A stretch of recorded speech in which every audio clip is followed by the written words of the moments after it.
बिस्मिल्लाहिर्रहमानिर्रहीम। Iqra बिस्मि रब्बिकल्लज़ी खलक़।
Auzubillahiminash-shaytanir-rajim.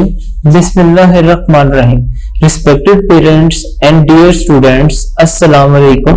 Today we are going to start our lecture number 6 of unit number 4, and its main topic heading is equilibrium. And today we are going to discuss its subtopic, which name is state of equilibrium.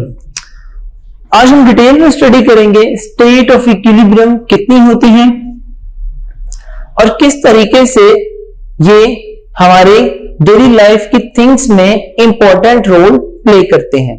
आइए अब हम अपना lecture start करते हैं। Equilibrium की 3 states होती हैं।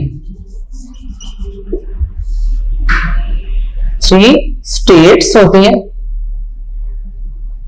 3 states. Number 1 जो है वो आपके सामने आपको लिखी हुई नजर आ रही होगी, stable equilibrium, then unstable equilibrium and last पे न्यूट्रल इक्विलिब्रियम। ये बहुत ज्यादा इंपॉर्टेंट लेक्चर है, आपने बड़े ही इसको ध्यान से सुनना है और अच्छे तरीके से इसको समझने की कोशिश करनी है। आइए अब हम अपना लेक्चर स्टार्ट करते हैं। सबसे पहले हम स्टडी करते हैं व्हाट इज स्टेबल इक्विलिब्रियम।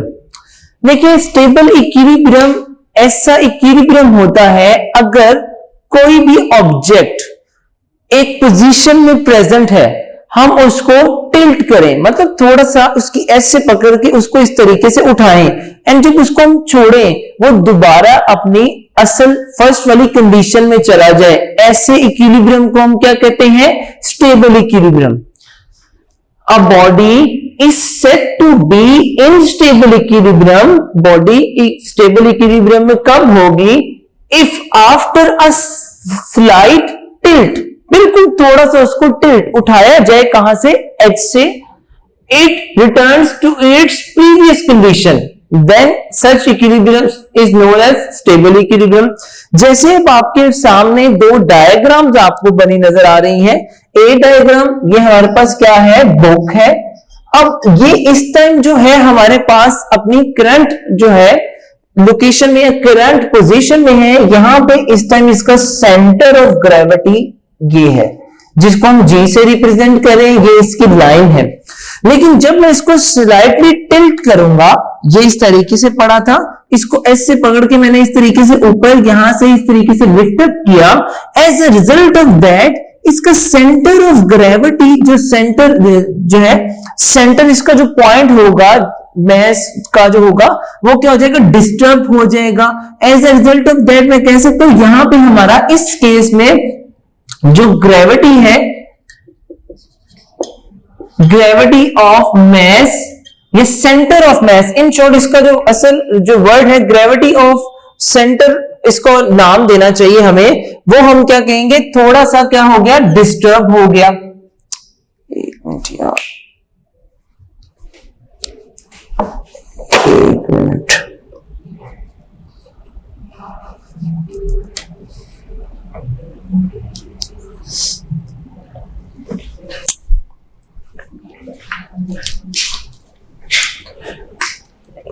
इसको जो है स्टॉप करना पड़ना मुझे।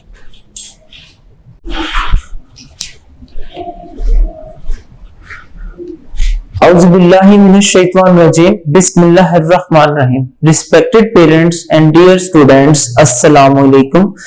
Today we are going to start our lecture number 6, and today we are going to study about state of equilibrium. हमें पता है कि हमारे पास state of equilibrium कितनी होती हैं? 3 states होती हैं। नंबर 1 जो है वो कौन सी होती है? Number 1 stable equilibrium, and second one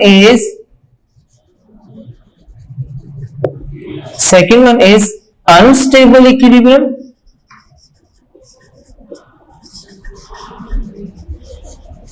and third one is neutral equilibrium.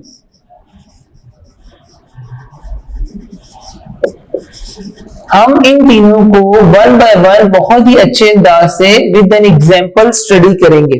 सबसे पहले स्टेबल इक्विलिब्रियम की बात कर लेते हैं। स्टेबल इक्विलिब्रियम ऐसा इक्विलिब्रियम होता है जिसमें जब हम ऑब्जेक्ट को स्लाइटली टिल्ट करते हैं, मतलब एक एज से पकड़ के इस तरीके से उठा देते हैं, डिस्टर्ब कर देते हैं, अगर ऑब्जेक्ट को आफ्टर डिस्टर्बेंस हम अपनी असल हालत में हासिल कर लें तो वो क्या होता है? Stable equilibrium. जैसे आपके पास आपके सामने 2 डायग्राम है, बुक ये है, ये इस टाइम अपनी ओरिजिनल कंडीशंस में है। आपने बात याद यहां रखनी है, बहुत ज्यादा जो इंपॉर्टेंट है वो क्या? स्टेबल इक्विलिब्रियम में हमारे पास centre of gravity of an object, कोई भी ऑब्जेक्ट हो, मस्ट बी क्या होनी चाहिए? Must be at lowest point. ठीक है, अब यहां पे देखिए, जब एक बुक हमारी किसी भी टेबल पे पड़ी होती है तो मैं कह सकता हूं उस टाइम उसका जो सेंटर ऑफ ग्रेविटी होता है वो लोएस्ट पॉइंट पे होता है। तो यहां पे जब बुक एक हमारी एक टेबल पे पड़ी हुई है, इस टाइम इनका सेंटर ऑफ ग्रेविटी क्या है? बहुत ही ज्यादा लोएस्ट पॉइंट पे है। लेकिन जब मैं इसको इसकी इस कॉर्नर से उठा के स्लाइडली टिल्ट करता हूं, टिल्ट का मतलब होता है एज से पकड़ के थोड़ा सा उठा देना, as a result of that इसकी सेंटर ऑफ ग्रेविटी जो है, सेंटर ऑफ, यहां पे है सेंटर ऑफ ग्रेविटी, इस केस में हमारी क्या हो जाएगी? राइजेस हो जाएगी, थोड़ी सी ऊपर हो जाएगी एज कंपेयर टू हमारी फर्स्ट डायग्राम के। इसी वजह से जब हम इसको यहां से छोड़ते हैं इस बुक को, फोर्स ऑफ ग्रेविटी क्या करती है? इस बुक के ऊपर एक्ट करती है, and as a result of that force of gravity ये ऑब्जेक्ट हमारा क्या होता है? अगेन अपनी फर्स्ट कंडीशन में आ जाता है। अगर ऑब्जेक्ट हमारा फर्स्ट कंडीशन में अगेन आ जाए, then this equilibrium is known as stable equilibrium. अब आपको इसकी डेफिनेशन बहुत ही अच्छे अंदाज से समझ आ जाएगी। A book is said to, a body is said to be in stable equilibrium if after slight tilt it returns to its previous condition। ठीक है, अब इसमें एक और एग्जांपल से इसको बहुत अच्छे अंदाज से समझने की कोशिश करते हैं। अब हम कंसीडर कर लेते हैं हमारे पास क्या है? एक बॉक्स है। इस तरीके से हमारे पास एक बॉक्स प्रेजेंट है, एक बॉक्स इस तरीके से हमारे पास पड़ा हुआ है। अब इस बॉक्स का इस टाइम जो है वो सेंटर ऑफ ग्रेविटी यहां पे प्रेजेंट है, जो हमारी बेस के ऊपर प्रेजेंट है। अब बेस क्या होता है? You must know that what is base. हमारी जो ये बिल्कुल एक्स एक्सिस के साथ जो लाइन है, ये हमारी इस केस में क्या हो जाएगी? बेस हो जाएगी। अब हमारा ऑब्जेक्ट जो है स्टेबल कंडीशन में कब नहीं रहेगा? जब मैं इसको लाइटली टिल्ट करूं। टिल्ट करने की वजह से ये जो G की वैल्यू है, ये बेस जो हमारी ये बेस है, बेस की लाइन से अगर बाहर चली जाएगी, देन ये ऑब्जेक्ट अपनी असल कंडीशन में नहीं आ सकता। जैसा कि ये मेरे पास एक और इस एग्जांपल एक और हम डायग्राम इस तरीके से बना लेते हैं कि इसकी इसी बॉक्स की, अब इस बॉक्स को मैंने क्या किया, थोड़ा सा डिस्टर्ब कर दिया। अब डिस्टर्ब करने की वजह से इसको मैंने लिफ्ट अप किया, इसका जो ये जी है, अब ये जी जो है थोड़ा सा डायरेक्टली क्या हो गया, बेस की किसी और कंडीशन पे चला गया, बेस की किसी और पॉइंट पे जाके एक्ट कर रहा है। इस केस में जब मैं इस बॉक्स को लीव करूंगा, छोड़ूंगा, तो ये अपनी असल कंडीशन में आ जाएगा। बट अगर इसी तरीके से एक और हम डायग्राम बना लेते हैं, एक और मैं डायग्राम मेक कर रहा हूं किसकी, बॉक्स की। अब मैंने इसको बहुत ज्यादा डिस्टर्ब किया, as a result of that ये जो मेरा ग्रेविटी जो जी वाला पॉइंट था वो इस बेस की पॉइंट से, बेस की लाइन से ही बाहर चला गया। जब बेस की लाइन से ये जी जो सेंटर ऑफ ग्रेविटी की जो ये लाइन है, लाइन ऑफ एक्शन अगर आउट हो जाएगा, देन ये ऑब्जेक्ट अपनी प्रीवियस कंडीशन में नहीं आएगा, it will be go into another stable condition. तो बताने का ये सब मकसद ये था कि इस हमारे जो स्टेबल इक्विलिब्रियम है, इसमें centre of gravity of an object must be at lowest point पे होनी चाहिए, अदरवाइज हमारा ऑब्जेक्ट क्या होगा, वो अपनी मेन कंडीशन में नहीं आएगा। इस केस में ये क्या करेगा, रोटेट इस साइड पे कर जाएगा। जब इस साइड पे रोटेट करेगा, then it will be come into its stable condition, जो प्रीवियस कंडीशन थी। और ये जो रोटेट है ये क्या कर रहा है, ये एंटी क्लॉकवाइज रोटेट कर रहा है। लेकिन इस केस में जब इसको बहुत ज्यादा टिल्ट कर दिया, क्योंकि फोर्स जो सेंटर ऑफ ग्रेविटी है it was act on out of base line, तो ये क्या करेगा, रोटेट कर देगा क्लॉकवाइज डायरेक्शन में। और जब क्लॉकवाइज डायरेक्शन में ये हमारा जो है रोटेट करेगा, as a result of that ये क्या करेगा, ये अपनी न्यू एक कंडीशन में चला जाएगा, या न्यू हमारा जो है पोजीशन में चला जाएगा। ये हमारा क्या था, स्टेबल इक्विलिब्रियम था। अब हम चलते हैं another state of equilibrium which is unstable equilibrium. अब अनस्टेबल इक्विलिब्रियम में आपने ये बात याद रखनी है, यहां पे हमारी जो सेंटर ऑफ ग्रेविटी होगी वो क्या होगी, स्टार्ट में जब हम अनस्टेबल जो इक्विलिब्रियम को स्टडी करेंगे, वहां पे हमारी जो सेंटर ऑफ ग्रेविटी होगी वो हाईएस्ट पॉइंट पे होगी। अब हम क्या करेंगे, जब ये हाईएस्ट पॉइंट पे होगी, जब हम इस ऑब्जेक्ट को, जिस तरह ये एक पेंसिल है, इस पेंसिल की एग्जांपल की बात कर लेते हैं। अगर पेंसिल को इस तरीके से लिफ्ट अप कर दिया जाए तो मैं कह सकता हूं इसकी सेंटर ऑफ ग्रेविटी इस टाइम क्या है, हाईएस्ट पॉइंट पे है। जब इसको छोड़ूंगा तो फोर्स ऑफ ग्रेविटी क्या करेगी, इसके ऊपर एक्ट करेगी। ये कुछ सेकंड के लिए बेशक इस कंडीशन में रहेगा, लेकिन जो फोर्स ऑफ ग्रेविटी इसके ऊपर एक्ट करेगी, as a result of that it will be come into an other condition या an other position, जिसे हम कहेंगे ये fall down हो जाएगा, ये टॉपल ओवर हो जाएगा, और ये क्या आ जाएगा, अपनी एक और an other जो है पोजीशन में आ जाएगा। क्योंकि आपको पता है हर चीज के ऊपर फोर्स ऑफ ग्रेविटी एक्ट कर रही है, इसके ऊपर फोर्स ऑफ ग्रेविटी एक्ट करेगी, वो क्या करेगी, ये pencil must be in stable condition में आ जाए। अब यहां पे क्या था, इसकी फोर्स ऑफ ग्रेविटी हमारे पास जो जी है, सेंटर ऑफ ग्रेविटी क्या होगी, इन हाईएस्ट पॉइंट पे होगी। लेकिन जब मैं इसको छोड़ दूंगा, ये दोबारा अगर एक जो है पोजीशन में आ जाएगा। जब ये नीचे गिरेगा इस तरीके से, इस जमीन के साथ लग जाएगा, तो तब इस तरीके से देखिए, अभी इस पोजीशन में ये गिरा, यहां पे आके इस सरफेस पे आ गया, तो यहां पे इसका सेंटर ऑफ ग्रेविटी क्या हो जाएगा, वो एक न्यू पोजीशन में आ जाएगा, और इस केस में इसका centre of gravity lowest point पे होगा। लोएस्ट पॉइंट पे होगा, देन हम कह देंगे ये एक जो है स्टेबल कंडीशन में आ गया है, या स्टेबल पोजीशन में ये हमारा ऑब्जेक्ट जो है वो आ गया है। ऐसे इक्विलिब्रियम को हम क्या कहते हैं, अनस्टेबल इक्विलिब्रियम। आइए अब इसकी डेफिनेशन देखते हैं। If a body does not return to its previous position when it's set free after a slightest tilt, slightest मतलब बहुत कम उसको हमने क्या किया, टिल्ट किया, is said to be an unstable equilibrium। मतलब अगर बॉडी को हम जो है फर्स्ट कंडीशन जिस कंडीशन में थी उस कंडीशन में इसको छोड़ देते हैं, वो अपनी प्रीवियस कंडीशन में नहीं आ सकती, एंड जब वो न्यू कंडीशन में आएगी देन वो क्या करेगी, अपना लोएस्ट सेंटर ऑफ ग्रेविटी आकर कर ले, देन इस इक्विलिब्रियम को हम क्या कहते हैं, अनस्टेबल इक्विलिब्रियम। इसी तरीके से आपने कभी गौर किया हो, हमारी जितनी भी कार्स होती हैं उनका लोअर साइड जो होती है, जो बिल्कुल उनकी बेस होती है, वो बहुत ही ज्यादा स्ट्रांग बनाई जाती है।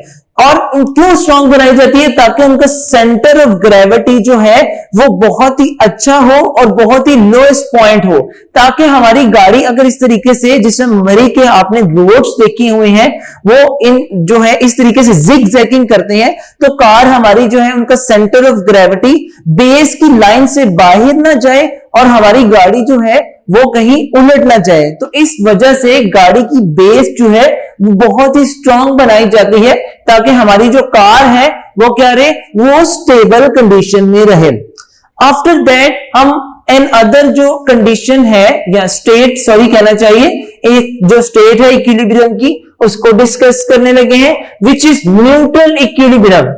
अब न्यूट्रल इक्विलिब्रियम क्या होता है, अगर कोई ऑब्जेक्ट हो उस ऑब्जेक्ट को हम क्या करें, डिस्टर्ब करें, वो अपनी न्यू कंडीशन में चला जाए, लेकिन जब वो न्यू कंडीशन में जाए तो उसका जो सेंटर ऑफ जो ग्रेविटी है या सेंटर पॉइंट ऑफ ग्रेविटी है वो क्या रहे, इक्वल रहे, वो किसी भी बेशक कंडीशन में चला जाए।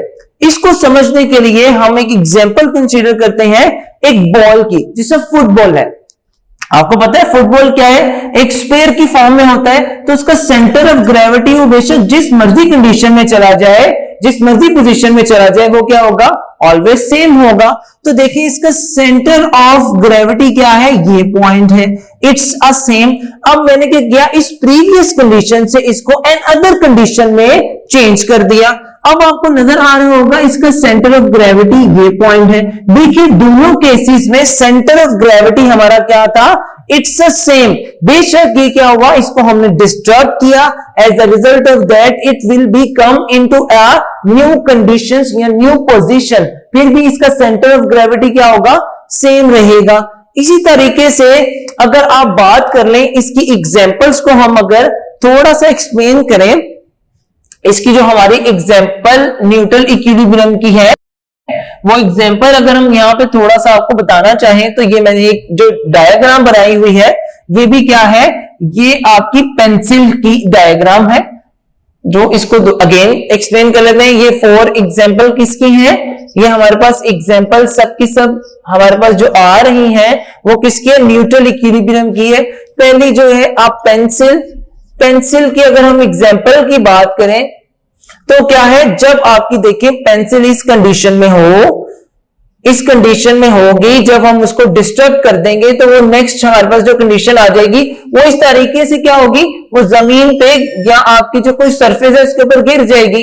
जब गिरेगी क्या, इसका सेंटर ऑफ ग्रेविटी मैं कहता हूं ये पॉइंट आ गया है। अब मैं इसकी शेप को, ये जिसमें मेरे पास एक बोर्ड मार्कर है, इसकी शेप को चेंज इस तरीके से जितना मर्जी कर लो, लेकिन इसका सेंटर पॉइंट जो होगा, सेंटर ऑफ ग्रेविटी वाला point of that material of that pencil will never be change.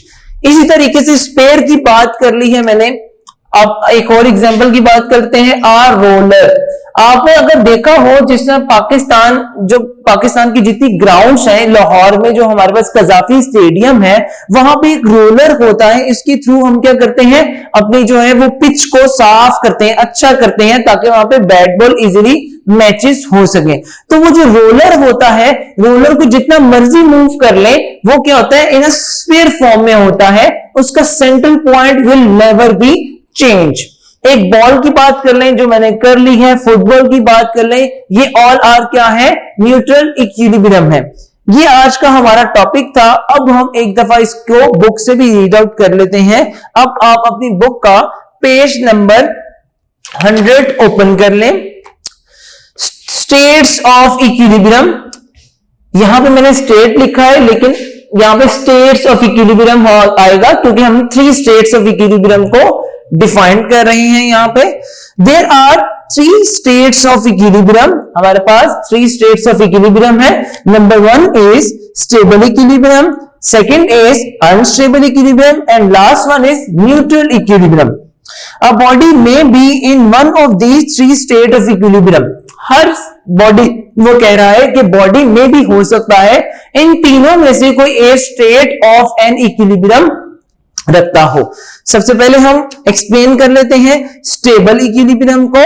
हम सबसे पहले इस पे आप क्वेश्चन भी बना सकते हैं, डिफाइन स्टेबल इक्विलिब्रियम। हो सकता है आपसे इस पे लॉन्ग क्वेश्चन भी पूछा जा सके, describe stable equilibrium in detail 4 marks का, तो आपने इसको long as well as short दोनों के लिए रेडी करना है।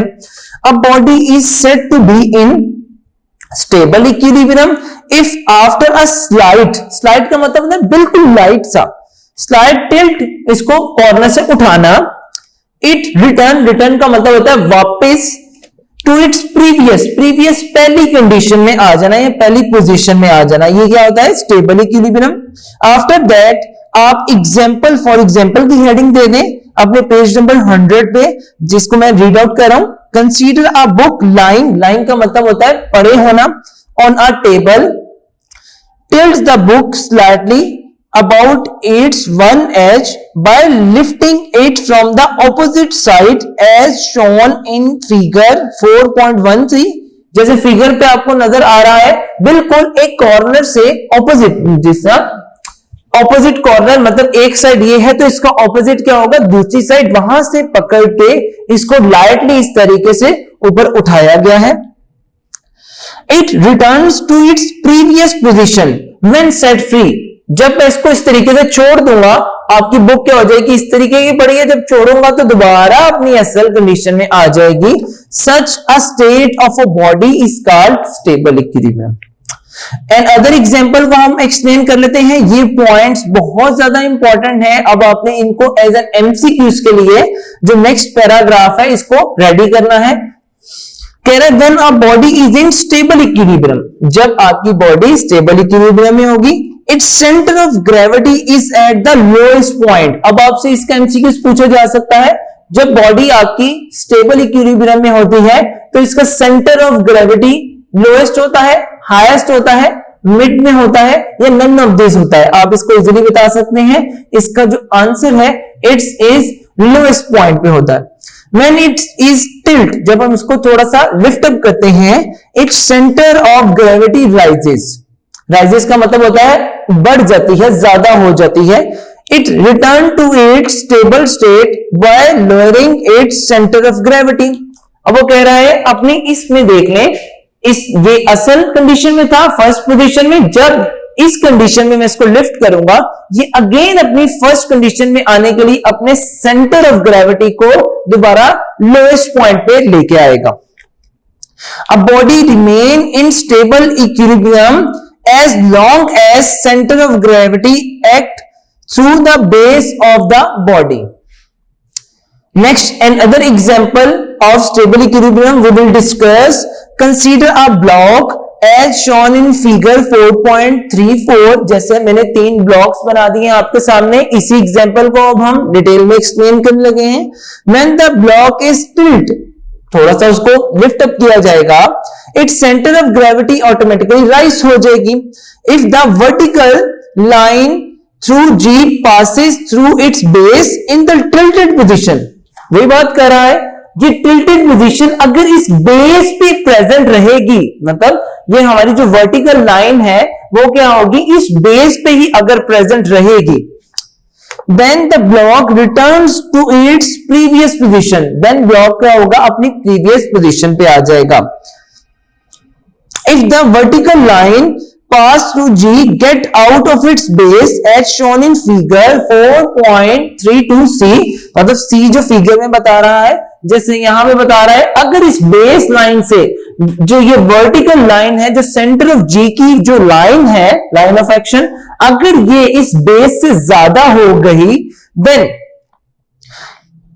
It does not return to its previous position, ये अपनी प्रीवियस पोजीशन पे नहीं आ सकेगा। It topples over it base and move to a new stable equilibrium position. देखिए टॉपल ओवर का मतलब होता है कि थोड़ा सा उसको क्या किया गया है, वो अपनी डिस्टर्ब हो गया, गिर गया है, गिरने की वजह से न्यू पोजीशन में आ गया। That is why a vehicle is made heavy at its bottom to keep its center of gravity as low as possible। वही बात जो मैंने आपको बताई थी, गाड़ी के नीचे वाला जो हिस्सा है जिसको हम बेस कहते हैं, उसको बहुत ज्यादा स्ट्रॉन्ग बनाया जाता है अब ताकि इसका सेंटर ऑफ ग्रेविटी है वो क्या हो, वो लो हो एज मच एज पॉसिबल, ताकि हम जब टर्न करते हैं गाड़ी से, कभी टर्न इधर करते हैं कभी टर्न इधर करते हैं, तो टर्न करने की वजह से हमारी गाड़ी जो है वो उल्ट ना जाए। A lower center of gravity keeps it stable. Moreover, the base of vehicle is made wide so that vertical line passes through its center of gravity should not be get of its base during a turn। मतलब जब हम गाड़ी का turn काटते हैं तो उसकी base को जो है वो बहुत ज्यादा बड़ा, ये बेस लाइन को बहुत बिग बनाया जाता है ताकि ये जो सेंटर ऑफ ग्रेविटी है ये इस बेस की एक्सिस से बाहर ना निकल जाए। अगर बाहर निकल जाएगा ये वर्टिकल लाइन, देन क्या होगा, आपकी गाड़ी जो है जिसको आप टर्न करते हैं, टर्न करते वक्त उलट जाएगी और हमें बहुत नुकसान का सामना करना पड़ सकता है। आफ्टर दैट अनस्टेबल इक्विलिब्रियम की हम बात कर लेते हैं। सबसे पहले आप 102 पेज ओपन कर लें, हम इसमें थोड़ा सा इसको एक्सप्लेन करते हैं इसकी डेफिनेशन को। If a body does not returns it to its previous position when sets free after slightest होता है सबसे कम, slightest tilt is said to be in unstable equilibrium. After that आप अपनी पेज का बुक 101 ओपन करें and आप example for example की हेडिंग दे दें जिसमें वो बात कर रहे हैं। टेक अ पेंसिल, एक पेंसिल पकड़ें and try to keep it in the vertical position. ये पेंसिल है, इसको वर्टिकल पोजीशन पे रखने की कोशिश करें। When ever you leave it, जब आप इसको छोड़ेंगे ये कुछ सेकंड के लिए क्या कहेगा, अपनी इस पोजीशन में रहेगा, लेकिन after that it will B fall down या टॉपल ओवर हो जाएगा, गिर जाएगा जमीन पे, और दोबारा जब गिर जाएगा अपनी किस में आ जाएगा, अपनी स्टेबल कंडीशन में आ जाएगा और इसका सेंटर ऑफ ग्रेविटी क्या हो जाएगा, लोएस्ट पॉइंट पे आ जाएगा। About it topple over about its tip and fall down. This is called unstable equilibrium. In unstable equilibrium, a body may be made to stay only for a moment, कुछ second के लिए, जिसका मैंने कहा था एक मूवमेंट के लिए क्या रहेगा, इन अनस्टेबल कंडीशन में रहेगा। And thus a body is unable to keep itself, keep मतलब रखना, इस कंडीशन में अपने आप को इस कंडीशन में in the state of unstable equilibrium नहीं रख सकता।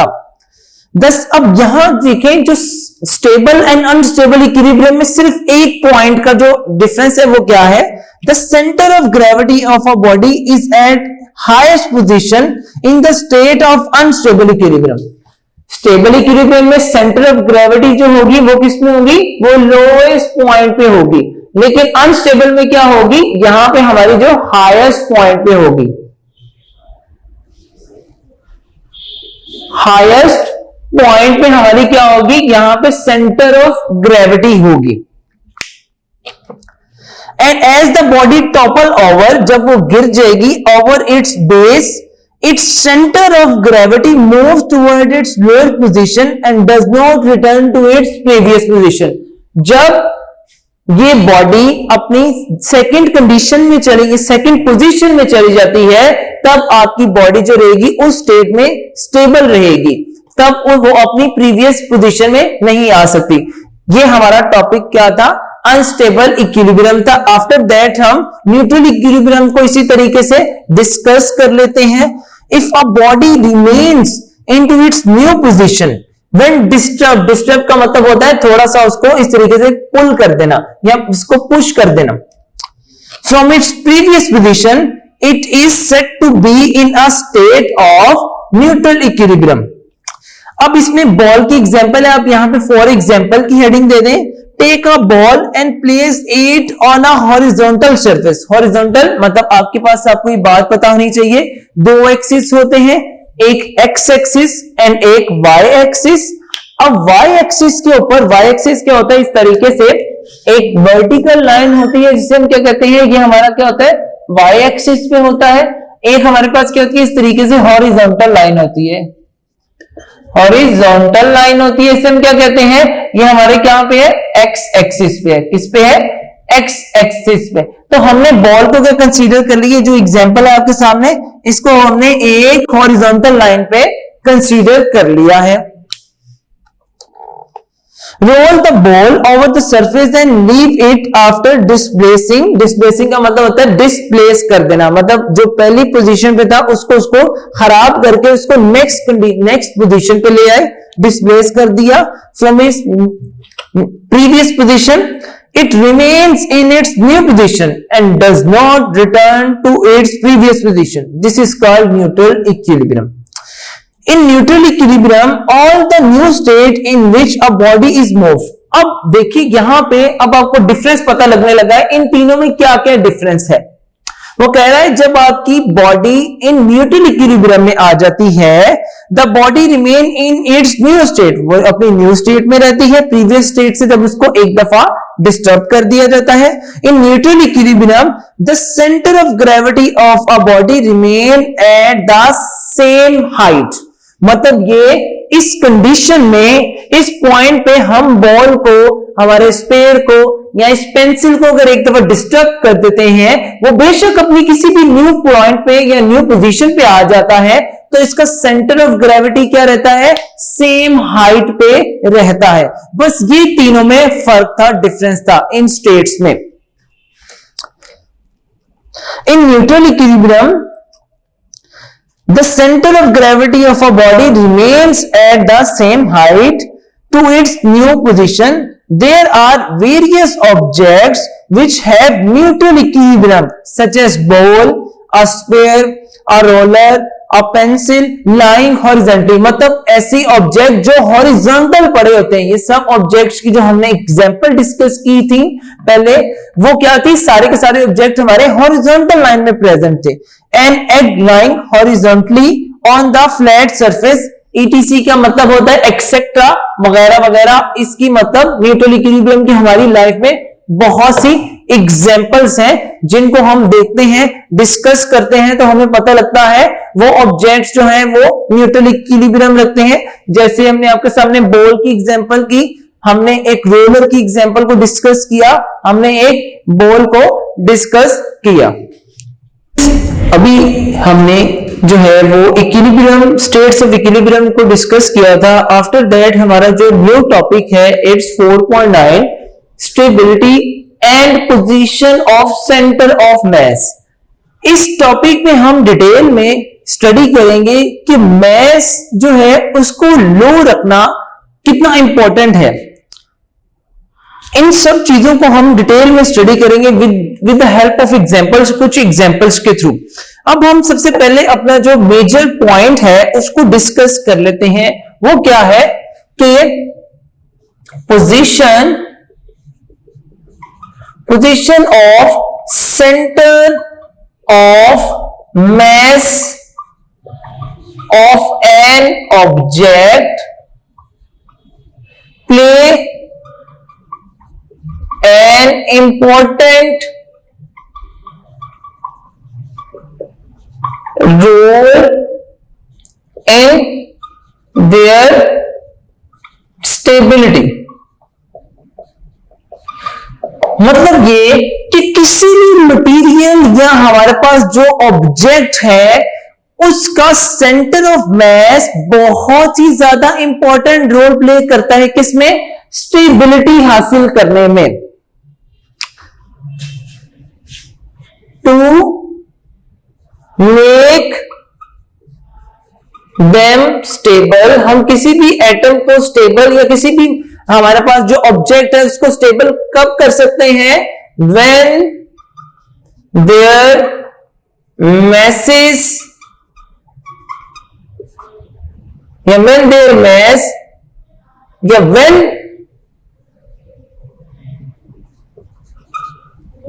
the mass must या mass को kept कहना, यहां होना चाहिए mass kept as low as possible। मतलब ये कि अगर आप centre of mass of an object जो है, मतलब सिंपल सी बात में मैं आपको बता दूं कि अगर आप चाहते हैं कि आपका जो मास, जो आपका सेंटर ऑफ ग्रेविटी या आपका जो मटेरियल है वो क्या रहे, वो बहुत ज्यादा स्टेबल रहे, तो उसकी स्टेबिलिटी कैसे आप हासिल कर सकते हैं? उसका सेंटर ऑफ मास को बहुत ज्यादा लो करके। जितना आपका सेंटर ऑफ मास लो रहेगा तो उसकी वजह से आपका ऑब्जेक्ट क्या रहेगा, बहुत ज्यादा स्टेबल रहेगा। बेस्ट एग्जांपल आपके पास क्या है, एक कार की। कार की अगर आप एग्जांपल ले लें तो कार जो है, आप देखिए रेसिंग कार, उसको बहुत ज्यादा जो है नीचे से उसकी जो बेस है वो बहुत ज्यादा जमीन के साथ लगा के रखी जाती है, ताकि जब वो रन करे तो वो गाड़ी जो है वो उलट ना जाए, उसको जब मूव करवाया जाए तब उल्टे ना। देखिए इसी तरीके से अगर सर्कस में एक जो वर्क करने वाला होता है, जो आर्टिस्ट है, वो अगर एक जो है आपके पास जो स्ट्रॉन्ग रोप होती है, जिसको कहते हैं एक बहुत सख्त रोप है, उसके ऊपर जब चलता है तो सिंपल अगर जो है मतलब उसको सिंपल उसके ऊपर वो नहीं चल सकता, उसको क्या करना पड़ता है, एक लॉन्ग सा रोड लेना पड़ता है। रोड के साथ यहां पे कुछ मैच को वो हैंग कर लेता है, यहां पे कुछ मैच को हैंग कर लेता है। As a result of that वो अपना सेंटर ऑफ मैस क्या करता है, उसको लो कर लेता है। जब उसका सेंटर ऑफ मैस लो हो जाता है तब वो इजीली क्या करता है, उस रोड की हेल्प के साथ उस रोड के ऊपर क्या करता है, इजीली चल सकता है। इसी तरीके से एक और एग्जांपल ले लेते हैं। अगर आपने देखा हो वो जो पैरट होते हैं, जो बड़े साइज के पैरट होते हैं, अगर वो किसी चीज के ऊपर बैठना चाहते हैं, रेस्ट करना चाहते हैं, वो जब बैठते हैं तो उनकी जो टेल होती है, वो टेल जो है बहुत ज्यादा हैवी होती है, वो उसको क्या करते हैं, स्लाइटली टिल्ट कर लेते हैं। जब वो टिल्ट करते हैं तो उनका सेंटर ऑफ मास क्या होता है, ऑटोमेटिकली लो हो जाता है। जब सेंटर ऑफ मास लो होता है तो इजीली वो क्या होते हैं, स्टेबल रह सकते हैं जिस भी चीज के ऊपर वो बैठ के रेस्ट कर रहे होते हैं। इसी तरीके से एक एग्जांपल बात कर लेते हैं। यहां पे हमारे पास क्या है, एक कैन है। इस कैन के ऊपर हम एक कॉर्क को क्या करना चाहते हैं, स्टैंड करना चाहते हैं।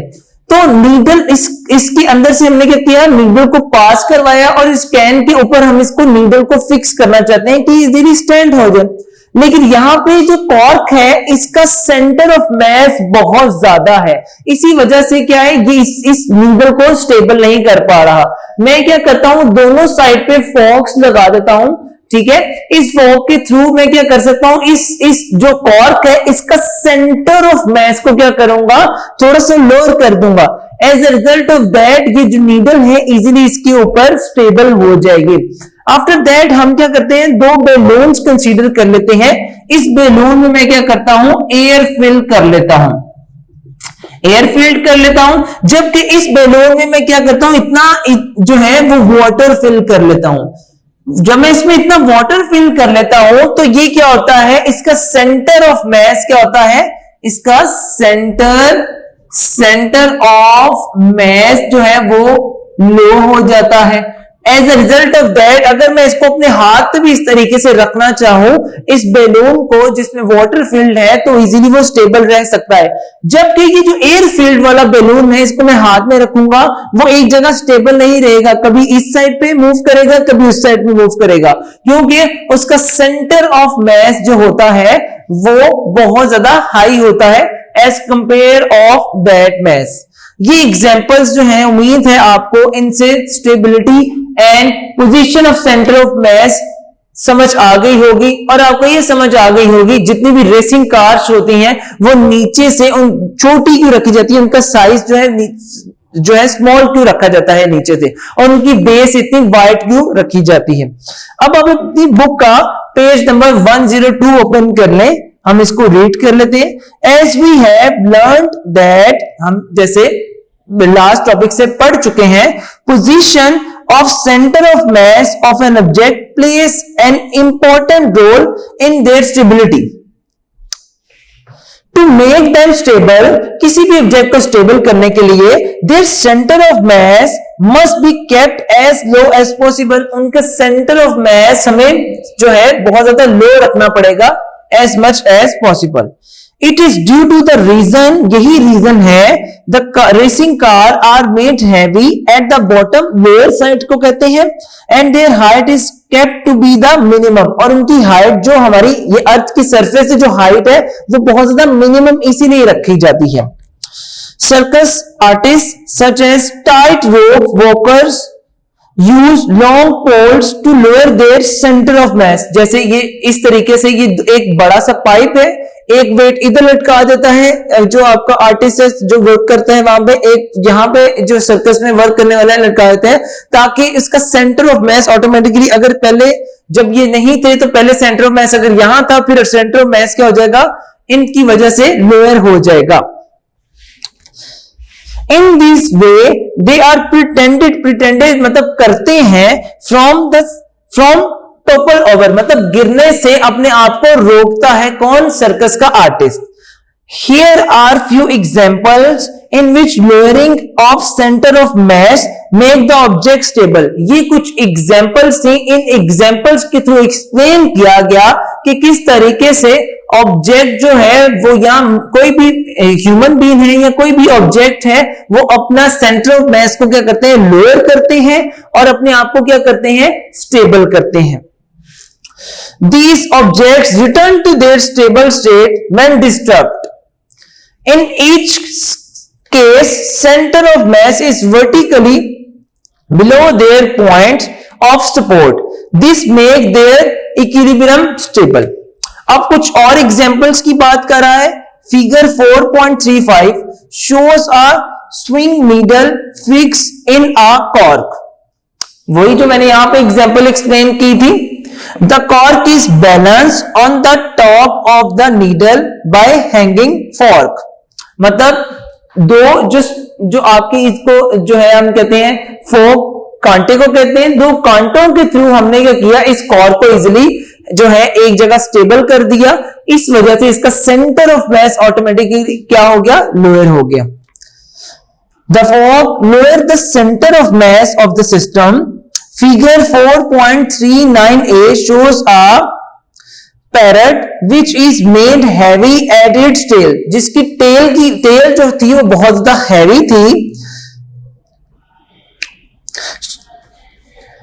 Figure 4.39b shows a toy that keep itself upright when tilt. मतलब कि मैंने आपको उसी जो टॉय है, टॉय की एग्जांपल ही आपको दी थी, इन अ फॉर्म ऑफ बेलून मैंने एक्सप्लेन कर दिया, ताकि आपको वो टॉय की जगह बेलून बताया, इजीली आपको समझ आ जाएगी। अब वो टॉय की बेस को जो है वो बहुत स्ट्रांग बना दिया जाता है, इसी वजह से जब उसको टिल्ट थोड़ा सा इस तरीके से किया जाता है, मूव, वो अपनी असल पोजीशन में अगेन आ जाता है। It has a heavy semi spherical base. When it is tilt, its center of mass rises and it returns to its upright position at which its center of mass is at the lowest.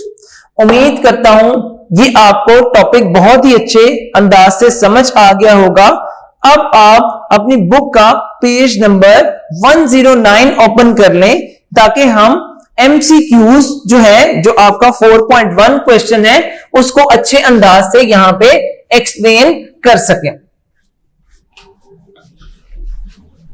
हमारा जो exercise के questions हैं उसके बाद हम उनकी तरफ move करेंगे, लेकिन उससे पहले हम 4.1 जो आपके MCQs है हम उनको एक्सप्लेन कर लेते हैं। नंबर 1 वाला है वो, उसमें क्या कह रहा है, two equal but unlike parallel forces having different line of action produce क्या करते हैं।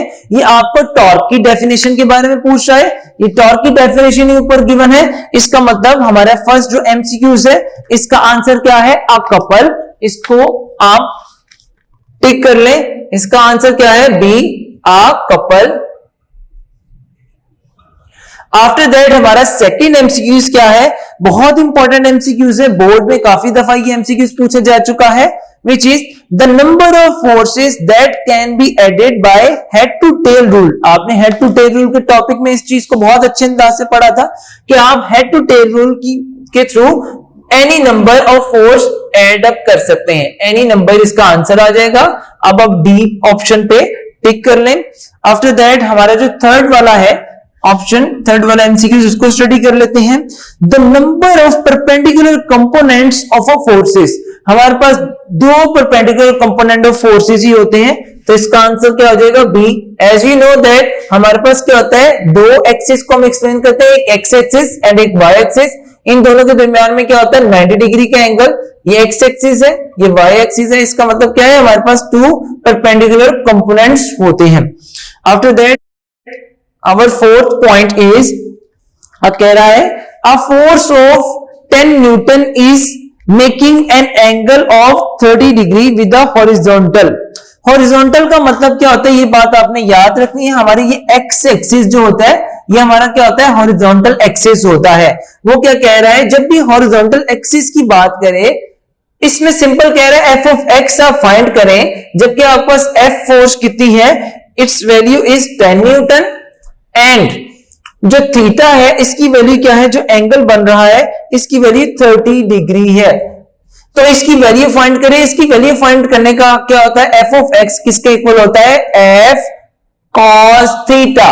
आप इसमें जब वैल्यूज पुट करते हैं, F of X as it is F 10 है, कॉस थीटा की वैल्यू हमारे पास 30 यहां पे ऐड करें तो एफ ऑफ एक्स हमारे पास कितना आ जाता है? 8.7 न्यूटन। तो हमारे पास जो आंसर है इसका वो क्या है? वो हमारा आंसर है डी ऑप्शन। आफ्टर दैट वो कह रहा है कपल इज फॉर्म्ड। कपल कब फॉर्म करेगा? Two forces perpendicular to each other. जब दो फोर्सेस परपेंडिकुलर होती है ईच अदर, नो, इसमें कपल हमारा कभी भी जो है प्रोड्यूस नहीं होगा। टू लाइक पैरेलल फोर्सेस, जब दो पैरेलल इस तरीके से लाइक पैरेलल फोर्सेस हो तो तभी हमारा कपल जो है वो नहीं प्रोड्यूस होता। Two equal and opposite forces in the same direction, मतलब एक फोर्स इधर जा रही है तो एक फोर्स इधर जा रही है, दोनों क्या है? सेम ऑपोजिट डायरेक्शन में है, इनका लाइन ऑफ एक्शन और फोर्स क्या है? सेम है। तो इस केस में भी हमारा कपल प्रोड्यूस नहीं होता। तो two equal and opposite forces not in the same line, हमारा ऑप्शन क्या है इसका? 5 वाले का हमारा ऑप्शन है डी। तो आप इसको जो है वो हाईलाइट कर लें। इसका आंसर क्या है? डी ऑप्शन है। अब बॉडी इज इन इक्विलिब्रियम। हमारी बॉडी इक्विलिब्रियम कंडीशन में कब होगी? Acceleration is uniform? No, acceleration uniform होगी तब हमारी बॉडी कभी भी जो है वो यूनिफॉर्म जो है हमारी इक्विलिब्रियम कंडीशन में नहीं होती। Speed is uniform? जब स्पीड यूनिफॉर्म होगी? No. Speed and acceleration are uniform? No. जब हमारी एक्सेलरेशन क्या होगी? जीरो होगी। ये बात आपने याद रखनी है। आपकी जब एक्सेलरेशन जीरो होगी इट्स मींस क्या है? आपकी बॉडी यूनिफॉर्म वेलोसिटी से मूव कर रही है। तो इट्स मीन इसका जो हमारा फिफ्थ जो है हमारा एमसीक्यू, इसका आंसर क्या आ जाएगा? सॉरी, सिक्स का भी हमारा आंसर क्या आ जाएगा? डी ऑप्शन इसका आंसर आ जाएगा।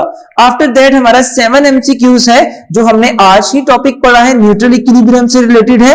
अब body is in neutral equilibrium. हमारी बॉडी न्यूट्रल इक्विलिब्रियम में कब होगी?